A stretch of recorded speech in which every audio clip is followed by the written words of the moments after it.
Hey guys, welcome to my channel. I hope you're all doing very well. I am so excited to be sitting down filming for you guys today because it's finally time to dive into yet another edition of my famous series here on my channel, What I've Been Watching. Yes!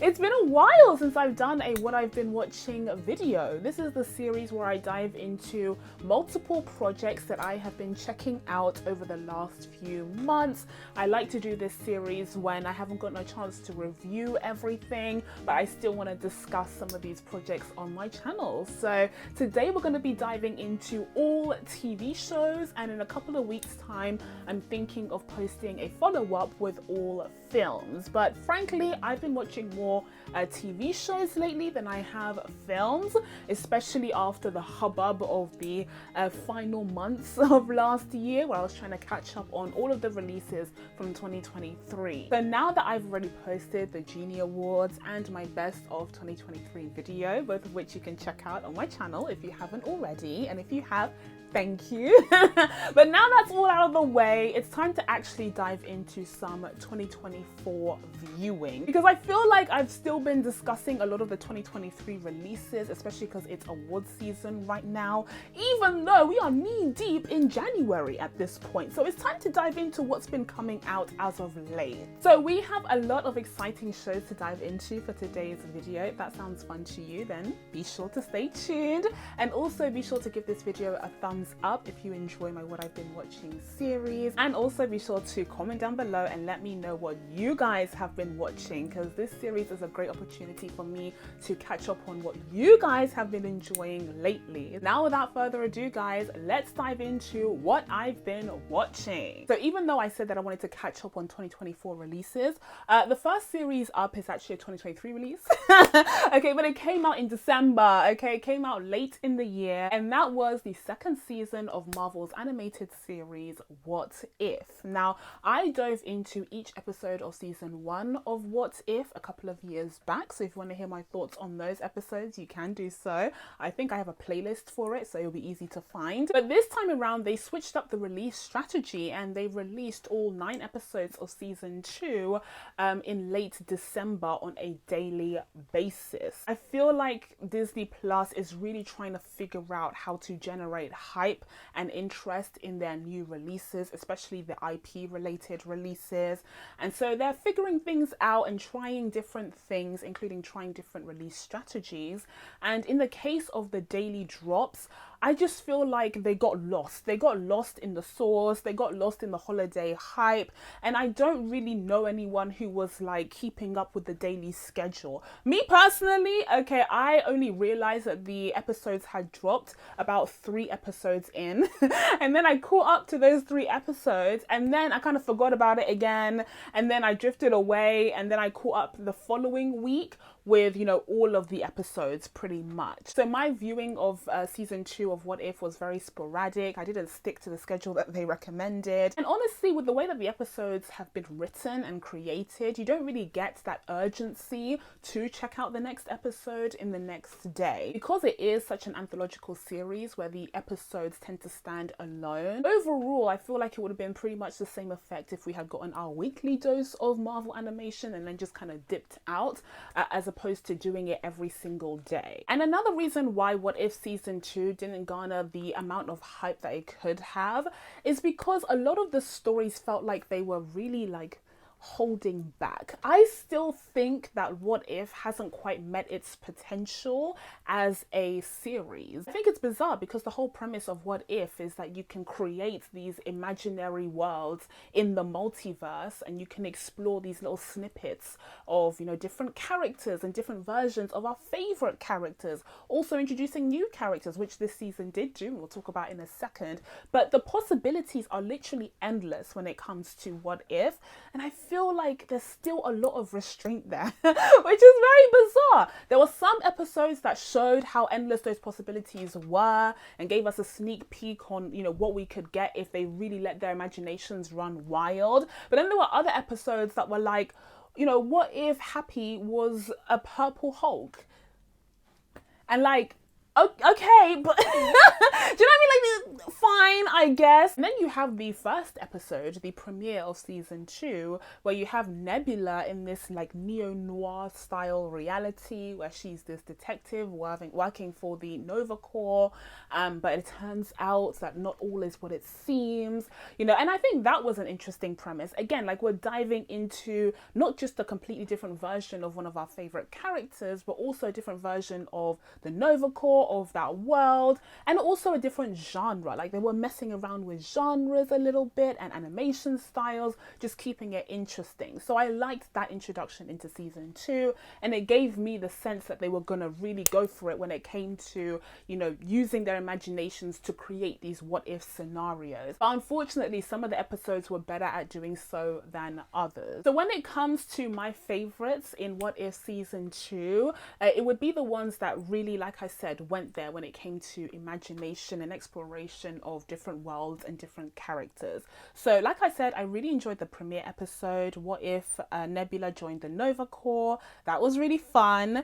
I also really enjoyed episode 6, What If Kahori reshaped the world. Now this was a particularly special episode because we got the introduction of a brand new character, I believe. I don't think she's even in the comics, called Kahori, who is this indigenous American character, and she is tapped into the spirituality and culture and ancestry of her people, and she's fighting against the Spanish conquistadors.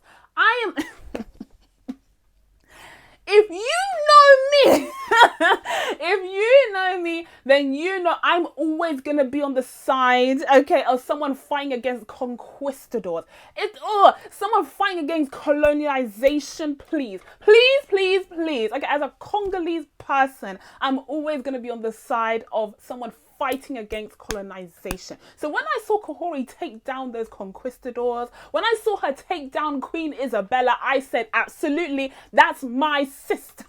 I think I was like binging quite a few of these episodes when I checked out episode 6, and I was like, you know, this is fun, this is cute, this is okay. But when I hit episode 6, I woke up. Okay, when I got to episode 6, I was like, oh, we need to pay attention this time because something interesting, something exciting is happening. And to hear that the creators paid such great attention to detail, to be, you know, accurate when it came to the history and the culture of the Native Americans portrayed in this episode, is just really heartening to see. And you can see the effect of that because that attention to detail, that care for the material was evident in every single shot in this episode. So Kahori's episode in season 2 of What If, by and large, was one of the best episodes of not just this season, but of the whole series overall. Another favorite of mine from What If season 2 was the next episode down, and that was episode 7, What If Hela Found the 10 Rings. And this is mostly because I love the fact that we got the return of the character of Hela. I think Hela is such an amazing character, and honestly, I don't think Marvel did enough with her. Even though she appeared in one of the best Marvel films ever, Thor Ragnarok, I think she's such a rich character, and the way that Cate Blanchett portrayed her was so brilliant that we could have had more from her if Cate Blanchett was bothered, which I doubt she was. She was probably like, I'm gonna do one and then I'm gonna dip, and you know, fair enough, whatever. But still, I'm glad that she returned to voice the character for this episode. Now, I did see clips on the week that this episode came out. People were putting out clips of Hela and criticizing the delivery and the writing and the blah blah blah of the episode. And honestly, like, how miserable can people get? Honestly, how miserable can people get? Hela is sassy. Hela has an attitude. Hela is the goddess of death. Like, she had that attitude in Thor Ragnarok. So why are you shook that they wrote similar lines for her in this animated episode? Like, what's the confusion? It was perfectly in line with the character. Everything that she did was perfectly in line. The only critique I would say would be that she was definitely softened, okay, for this animated show, which fair enough, because you have younger audiences tuning in. So when she was interacting with that butt-face character from Shang-Chi, I was like, okay, that's a little bit ridiculous. Okay, that's a little bit ridiculous and slightly out of character for Hela. But other than that, the sassy lines, you know, the one-liners that she had was perfectly in line with her characterization in Thor Ragnarok. So I did not understand that critique. people have just been so miserable, especially when it comes to Marvel stuff. They're like, I don't even tune in to the fan chatter anymore. So yeah, I really enjoyed Hella's episode, and funnily enough, I also really enjoyed episode 8, What If the Avengers Assembled in 1602. First of all, I loved getting the OG Avengers back together again. It was really, really nice. It felt nostalgic at this point, which is crazy to say because, like, it's the Avengers, okay? It's the Avengers. We're not talking about the original 1960s Batman, but yeah, it feels like it's been so long since we've seen the OG Avengers together that, you know, getting them together in this episode was really cool. But it was with a twist because it was in, you know, Tudor England, okay? So they twisted it up just a little bit and gave us these alternative versions of these characters. And they're not like historically accurate or anything. Like they kind of merged together, like medieval England, Tudor England, and Stuart era England, just in one little big ball. So not all of it made sense. As someone who lives in England, you know, I did kind of recognize some of the things that they were referencing, but it wasn't always historically accurate. Anyway, but the point is, it was a vibe. So yeah, I really enjoyed the 1602 episode and seeing the kind of Shakespearean versions of our favorite Marvel characters. And also the episode itself had a lot of excitement. It had mystery, it had dimensions to it, you know, Peggy Carter trying to figure out, you know, who's this other anomaly in this time frame that she herself doesn't belong to. You have King Thor, who's, you know, kinging. He's doing his king. And then also you have Loki. Oh my God. Loki as the actor, Loki as the Shakespearean actor who, and knowing the fact that the first Thor film leaned heavily on Shakespearean tropes because it was directed by Kenneth Branagh, who's a Shakespeare icon. So that tied in together brilliantly. And the fact that Tom Hiddleston was actually voicing the character, like just mwah, chef's kiss, okay? And even though they're giving us more of these characters that we've seen a ton of at this point, at least they threw them into a different situation that made it a bit more exciting and a bit more unexpected. And then when it came to the rest of the episodes, like, it was okay. Like, like it was fine. I will note, you know, when it comes to the finale, I saw it coming. I saw Doctor Strange being evil coming from a mile away, okay? And quite frankly, the finale just did not feel earned. And that's my major issue when it comes to What If, is that a lot of these episodes just feel so rushed. Even when they are diving into these imaginative what if scenarios, it's a shame because they're not able to give these scenarios and these storylines the time that they need to really cook. Okay? What If as a series would work better in a slow cooker? We need it to be pulled pork. We don't need it to be pan fried in 5 minutes and then served raw. Okay? And that's what's happening with each of these episodes. Even when they do have exciting ideas, they're not given enough time to really cook, to really simmer, to really get that flavor in, to really let it settle with the audience. No, it's just one scene after the other after the other. It's really, really fast. And by the end of it, you're just like, whoa, okay, we had a snapshot of what this could have been. But if there was a longer, you know, time given for each of these episodes, then we would have had something really special here. And I have a theory on why this might be the case. I have a theory on why this streaming show has this forced 23-minute runtime. In my opinion, I think it's because Disney is leaving the door open for What If as a series to air on traditional network TV. I wouldn't put it past Disney to consider the idea of dropping What If on network TV like an ABC or a Disney Channel. And if it's already a 23-minute runtime for each episode, that gives ample time for ads, okay, for commercials, because that's what traditional TV had to adhere to. So I think that's why the episodes are so short, but it's a shame because they're doing a disservice to the quality of the storytelling itself. If it was like an Invincible, where you got, you know, like 48 minutes per episode to an hour, then you could really allow these stories to simmer and have impact and fully explore them. But instead they feel super rushed, and by the end of the episode you're like, oh, I guess we're done here. Time to pack up our stuff and go. And it just feels less satisfying. Okay, so we need to move on now because otherwise we're not going to be able to get through all of the shows on my list. But next one up we have is Percy Jackson and the Olympians. Now, just to give you a little bit of background when it comes to my relationship with the Percy Jackson franchise, okay? I've never read the books. Never was interested to read the books. Like, I just didn't, no. But some of you will know that I do adore Greco-Roman mythology. And that came from not the Percy Jackson books, but Disney's Hercules. Disney's Hercules. From the time that I used to watch that film when I was 3-4 years old, okay, I absolutely adored the idea of Greco-Roman mythology. Fast forwarding through learning about it in school, in primary school, secondary school, all the way to, going to Greece, going to Rome and falling in love with it even more. And so in my early teens, like, I was invested. In my early teens, I was like, oh, this is the best thing ever. And so, you can imagine when I heard about this film called Percy Jackson and the Lightning Thief, I was like, let me check this out. let me give this a whirl. So my brothers and I went to go see this film in cinemas. And I have to tell you, okay, and this is such an unpopular opinion. I'm thinking of making a video diving into my unpopular opinions. Let me know if you're interested in that. Anyways, this is such an unpopular opinion. This is one of them, okay? But I love that film. Yeah. I know everyone in the world, apart from me and my brothers, evidently hates this film, okay? But I can't comprehend how you can hate this film.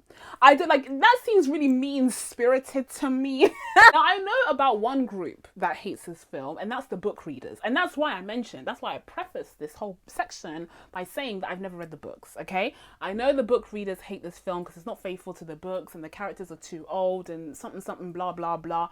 I've always known that. But from a, teen franchise blockbuster movie perspective, I genuinely don't see how you can hate this film because it's a good film. It's an excellent film in that category. Like, are you kidding me? It's better than a lot of the films within that category that we're getting today. If we're getting any these days, which we're not. So even though we weren't terribly excited for this new show from like a book reader perspective, my brothers did read the books. I didn't, but they didn't care that much. So they were like, okay, yeah, fine, I'll check out this show. But from a film lover's perspective, we were like, let's see how this measures up to the film that we adore. And I have to say, it doesn't. And again, this might be an unpopular opinion. I actually don't know what people's opinions are on the Percy Jackson series. I haven't heard much about it, which is another problem for Disney Plus, okay? But I watched the first 2 episodes of Percy Jackson and the Olympians. I had to check my notes. And I just I wanted to support this project mostly because it is more diverse.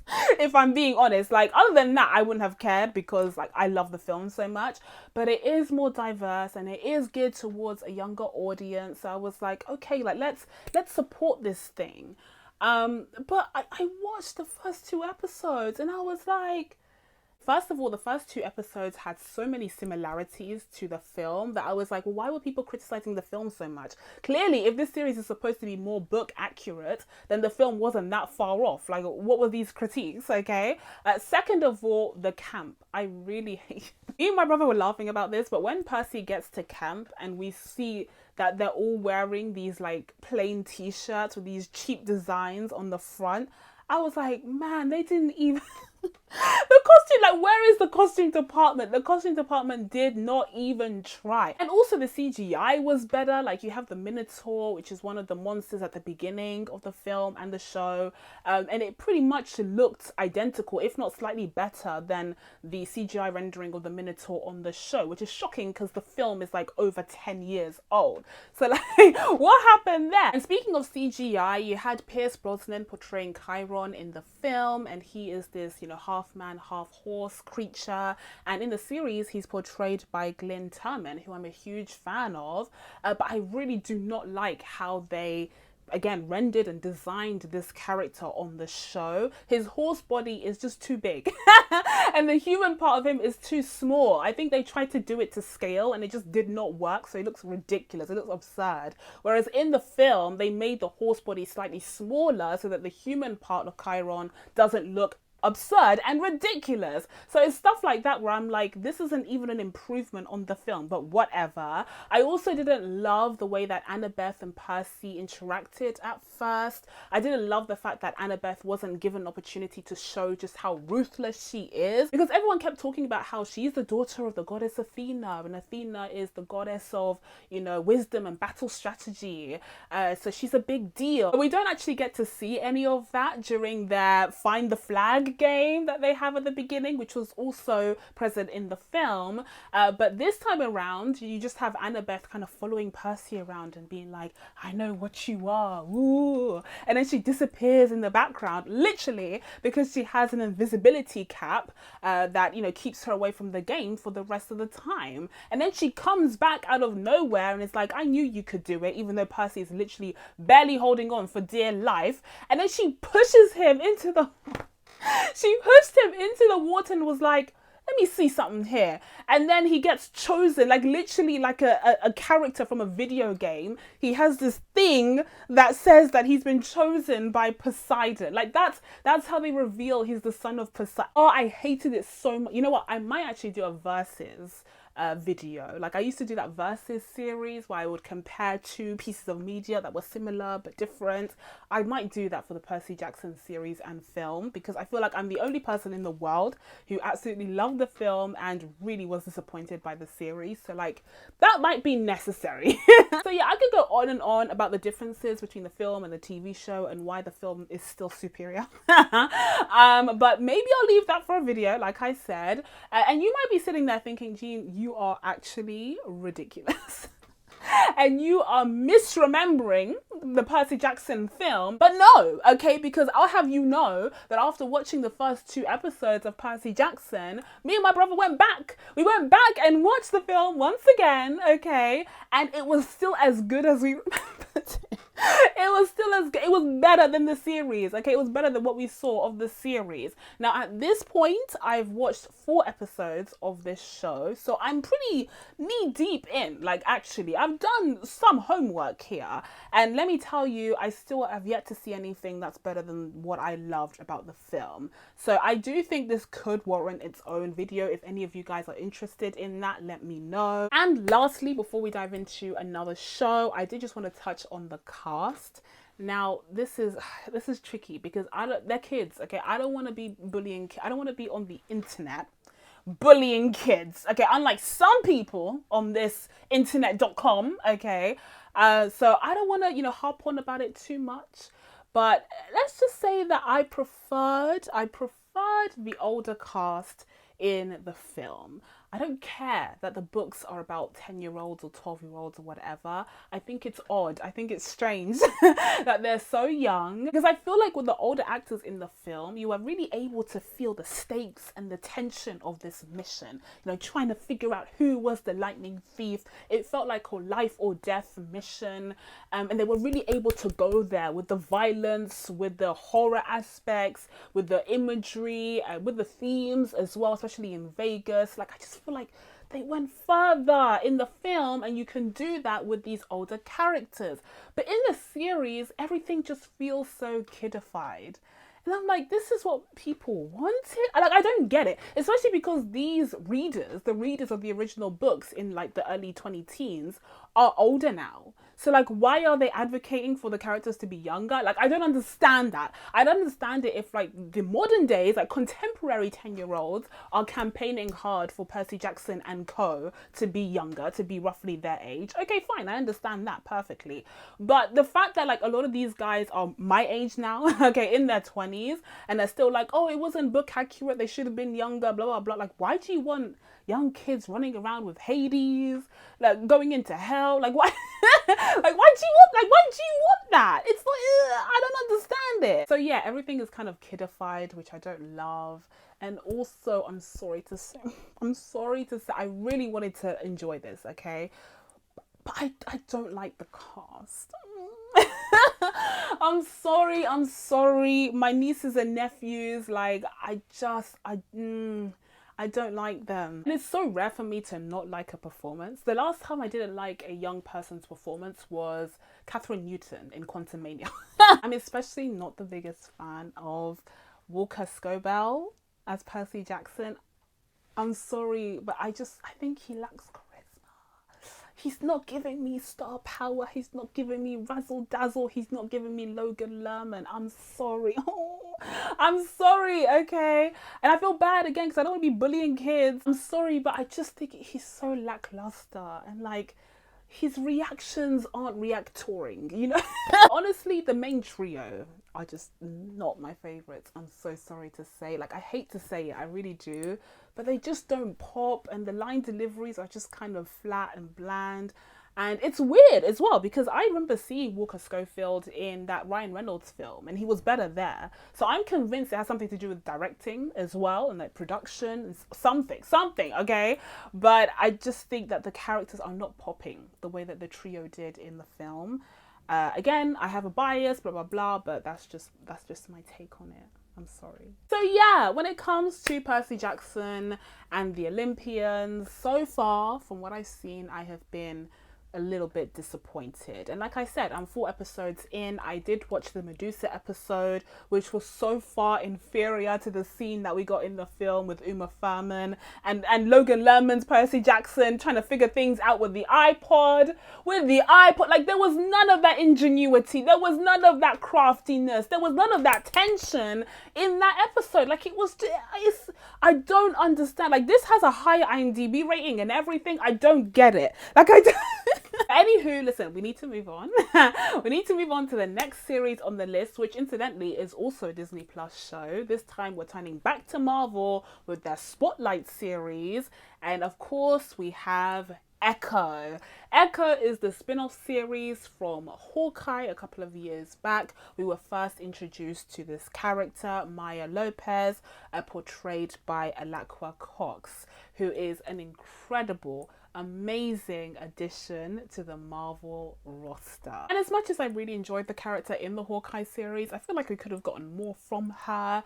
She wasn't given enough time to shine because there was so much happening on that show with so many different characters. Like, even Yelena showed up halfway through. So I was really glad to see that she would be getting her own Spotlight series. But I was less happy to see that unfortunately Disney seemed to have so little faith in the show that they just dropped it.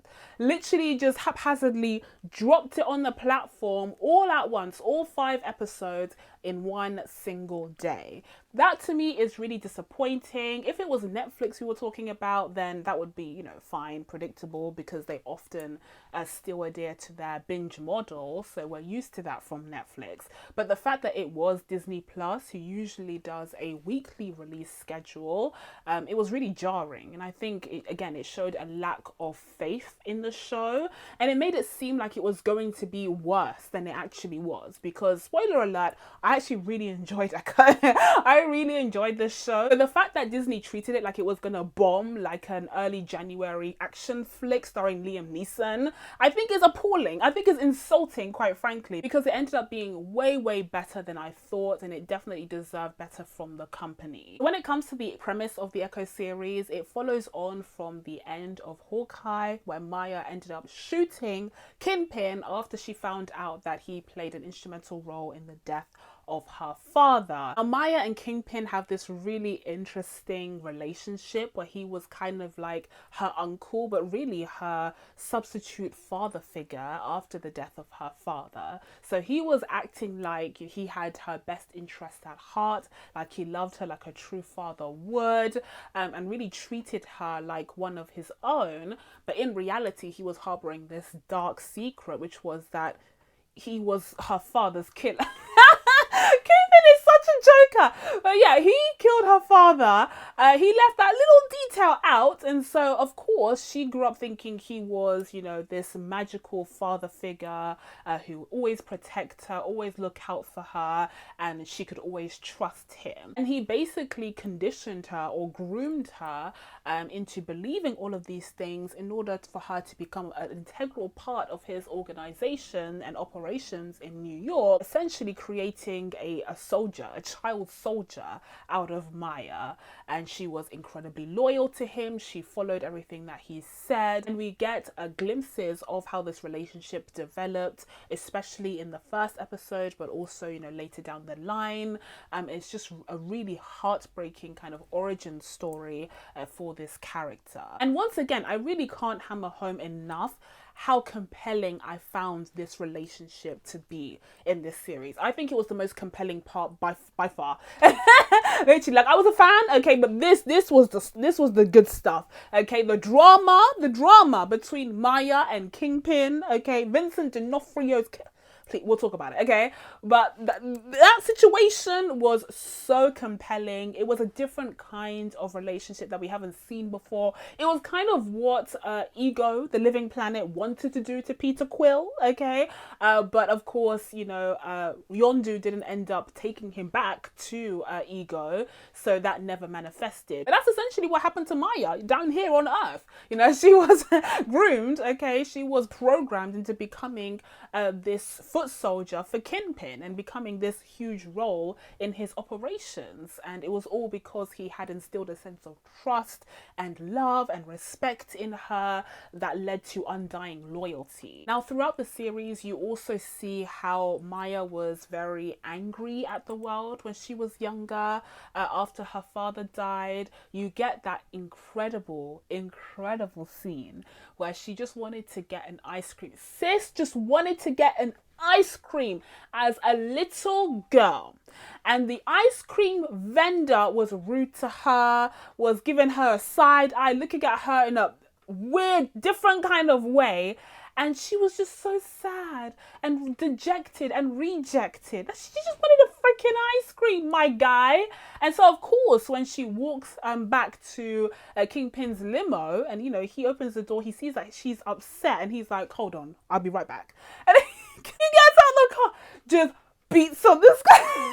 Beats on this guy. I said, oh my God, he's going to kill this man in broad daylight on the streets. Beats on this guy. Beats on this guy. In the way that only Kingpin can. Oh my God, I love this character so much. So yeah, that scene was incredible already, just on its own. But then you get a little insight into Maya as a character, even at that age, because she ends up coming out of the limo and she sees what Kingpin is doing. And instead of carrying away in fear or running away or, you know, being terrified or horrified by what she's seeing, she comes closer, starts kicking the guy. Starts kicking the guy, and I was just like, honestly, what? Like, honestly, I kind of love to see it because that guy was a dickhead, but still, it gives you the sense that she had that violence and anger inside of her already, and I think it helps bridge the gap between the child version of Maya and the adult version that we follow for the majority of the series. Listen, there's a lot of talk these days about representation and stuff like that people are just sick of hearing. I'm not sick of saying it though. I'm absolutely going to point this out because it is a marvel. It is a marvel. It's an accomplishment. It's an achievement worth celebrating. The fact that we do have this deaf actress who is also an amputee, portraying a character that, you know, mirrors her life experience to some extent, is absolutely brilliant. And the fact that she was amazing in this role, the fact that she absolutely killed it, like, oh, bravo. And oh, that's not even to mention the fact that, like, first of all, she's a female hero, which apparently is a big deal to some, okay? And second of all, she's an Indigenous American hero. The second in the MCU that we got within the space of a month, which some people, again, whatever. I'm not even going to talk about those people. Like, why am I wasting my time talking about them, okay? But I found that to be really, really brilliant and inspiring. We got two takes on a Native American superhero hero in the MCU, and I enjoyed both of them. And so I'm just really happy to be living in a time where we get stuff like this. I treasure it. I think it's so important, and it teaches me about other people. Okay, it teaches me about other groups, about other cultures, and I'm open to that. But some are, again, we're not talking about the others. We're not talking about them. And speaking of the cast, another standout performance in this series was of course Vincent D'Onofrio as Wilson Fisk, aka Kingpin. We're back. This series alone has once again made me excited for the Daredevil series. Because I was worried, like I was concerned after what I saw in Hawkeye, especially the portrayal of Kingpin in Hawkeye. And then what I saw in She-Hulk, I was worried, I was concerned, okay? But after seeing Kingpin back in form, okay, back in true form, portrayed brilliantly by Vincent D'Onofrio, the character that he was born to freaking play, okay.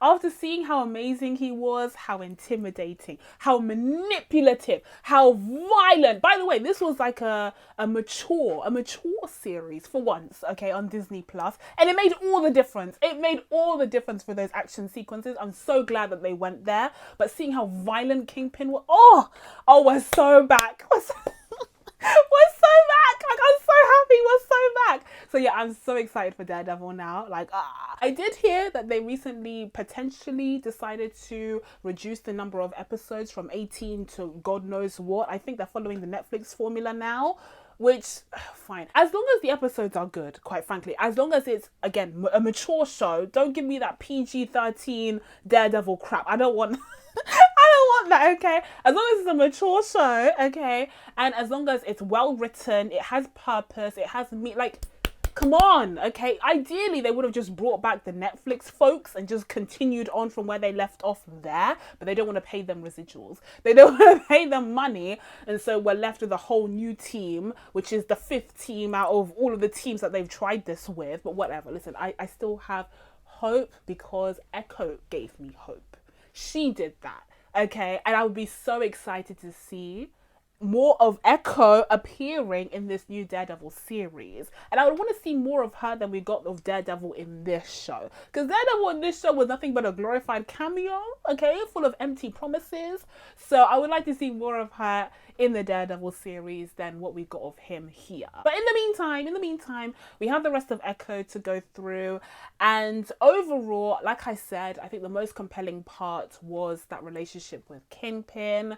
The other parts of the show were fine, like the exploration of her relationship with her grandma was okay, a little bit undercooked if you asked me, but still, like, it gave her again more depth and more of a connection to her home in Oklahoma and her people. And speaking of her people, she is of course a Native American character, and we do get explorations of her roots and her ancestry, and it turns out that she has this power that has been harnessed through generations, and she is able to use it to take down a Kingpin. And whilst I thought that this storyline was very touching, you know, bring her back to her roots, we even got this, I think, cold open in one of the episodes of the show where we're back in time and the Native Americans are playing this game that kind of looks like, was it like football or something?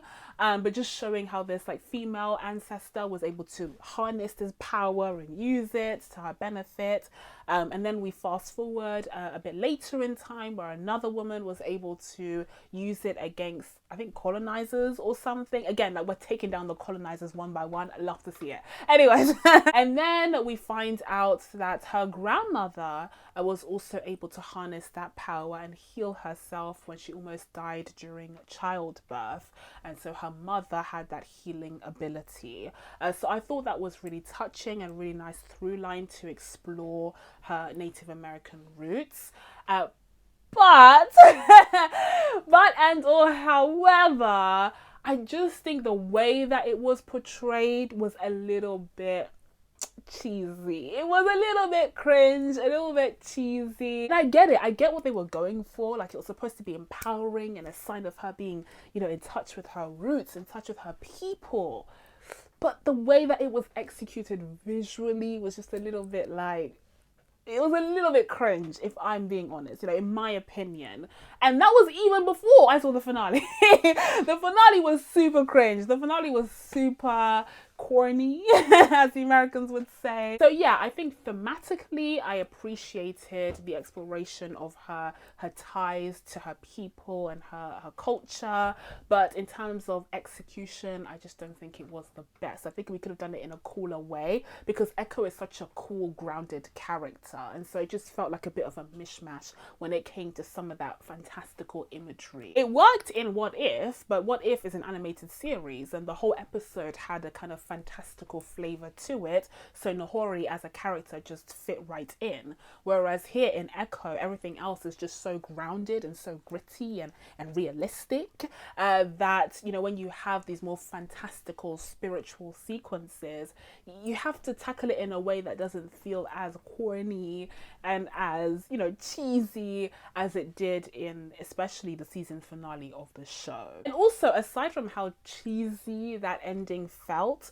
I think the issue that I had with that conclusion, with that season finale, where she's fighting against Kingpin and she's joined by all the other, you know, women in her life, is that it didn't really feel earned. Like, it didn't, as cool as the character of Echo is, I think they were focusing so much on, first of all, her relationship with Kingpin, which was very compelling, to be fair, and also trying to tie her back into her Native American ancestry, that they forgot a third thing, which is giving her a reason to fight.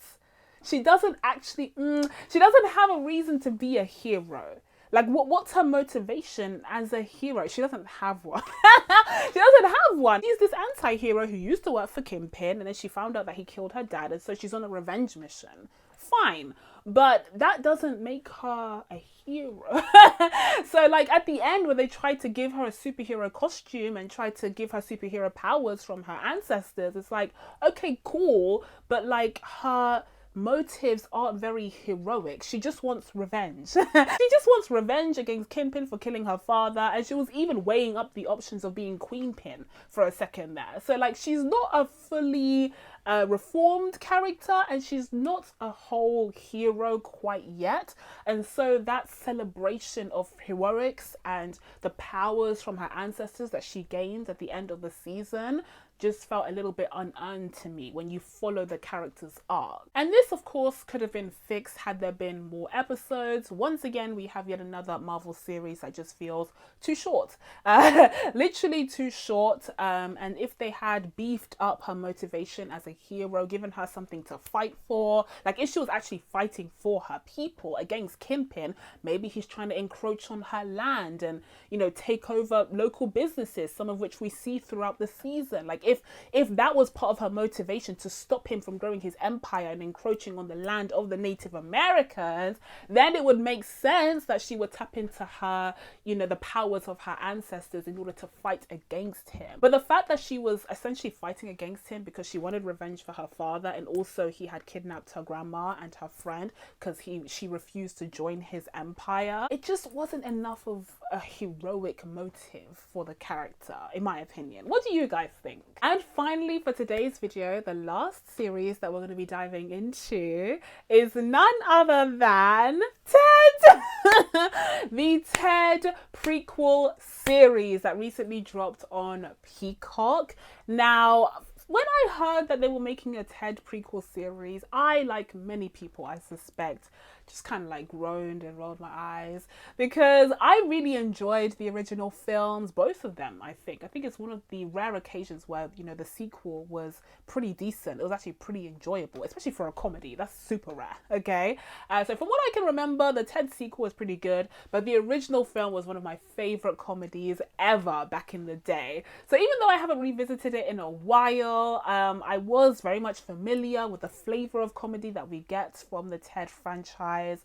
And so I wasn't like horrified to see that there was a prequel, but I was a bit like, oh, this is yet another thing that Hollywood is doing to kind of squeeze all of the juices of its IPs. But whatever, I wasn't planning on rushing out to go see this series. And then on the week that it was released, I saw a couple of reviews and it was pretty middling. Like, the critics weren't too favorable on the series. So I was like, oh, okay, I'll just forget about that completely and just focus on the films. Maybe I'll rewatch them. But then, as the series dropped on peacock.com, I started seeing fans that said that the series was actually brilliant. And that really piqued my interest because I was like, oh, what reason do they have to lie? It's a Ted prequel show. Like, no one's that committed. You know what I mean? Like, what reason would they have to lie and say that Ted is actually good and all of these critics were incorrect? So I was like, maybe I should check this out. Maybe I should use my free trial on Peacock to check out the Ted prequel series. So I watched it. I watched all 7 episodes of this damn show. And guys, I loved it. Guys, like, I actually love this. Oh, it has to come back. It has to come. Oh, Seth MacFarlane, I hope you're writing season 2 as we speak. I love season 1 of Ted. It's actually excellent. It's one of the funniest things that I have watched in such a long time. And I don't care if it's like teenage boy humor. I think it is genuinely smart. Like I would like to think that I have a pretty savvy sense of humor. I would like to think that something that makes me laugh as hard as I did during this show and in every single episode of this show must be well written. I would like to think that. Maybe the critics would disagree, okay? I don't know what their criticisms were of this show. By the way, I didn't even read the reviews because I just checked out the show and thought it was genius and just closed the tab. Closed the Rotten Tomatoes tab. But from my point of view, I thought the jokes were brilliantly written. Like, I was laughing out loud during this series. It was so good. I also loved seeing the return of this iconic character from the 20-teens called Ted. Ted is just such a brilliant character. For those of you who don't know, he's a literal teddy bear come to life because of a young boy's wish upon a star. But this time around, instead of following the young boy turned grown Mark Wahlberg in the films, we follow his teenage self in the 90s, where he's just, going to high school and living his life. And Ted ends up joining him in high school. And so they get up to their mischief during school life, this young boy and his teddy bear. And we have all sorts of funny jokes about the 90s and culture and racism. Like, it's a great series. It's phenomenal. And it's set in Boston, so like everyone has that Boston accent. Ooh, everyone has that Boston accent that's just, oh my goodness. Speaking of Seth MacFarlane, Ted himself is voiced by Seth, who is the creator and writer on this show. And he just does a brilliant job bringing this character to life. You know what else brought this character to life? The excellent CGI. The excellent CGI that they had for this character. He looks photoreal. Like, Ted is real, actually. That you can't tell me different. Ted is a real cat. Yeah. He's a real man. He's a real teddy bear man. Yeah. Yeah, because that CG is so on point, and especially in light of the CG troubles that Hollywood has been having, okay, especially in its blockbuster fare, okay. This, in comparison, just looks like incredible. It's mind-blowing. It looks like a thing of the future. Now, to be fair, they're just, CGIing one character, but when you consider the complexity of this character, like, he has fur, he has certain facial movements and expressions that they have to convey to give him emotion, to give him life. I think it's just such an impressive feat of genius and engineering and design that I really had to point it out. Like, the CG in the Ted show, they really cooked with that. Another thing they cooked with is with the rest of the cast, because the entire cast on this show is brilliant, especially the lead, Max Burkholder, who portrays young John. Older John, like I said, is portrayed by Mark Wahlberg in the movies. And here, Max isn't trying to do like a direct copy of Mark Wahlberg.